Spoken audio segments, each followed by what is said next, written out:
I guess I could turn it into like a waterfall on this side. Should I try? Let's see what it looks like. Is that annoying? Ooh, what if I don't put glass here and I just leave it like open? The water won't flow in, will it?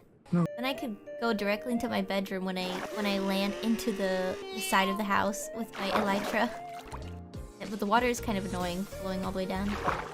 Oh, smart. Yeah, I'm gonna fix the large waterfall at the bottom. I think it is kind of annoying. I was gonna do it with a fence. Can the fence hold water?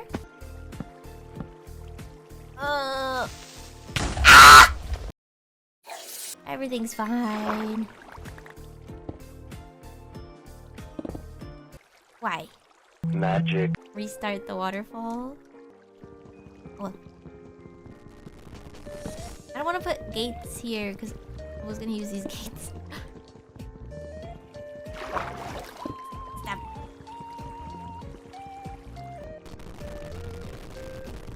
Gimme! Should be good now, right? Hopefully. Wait first.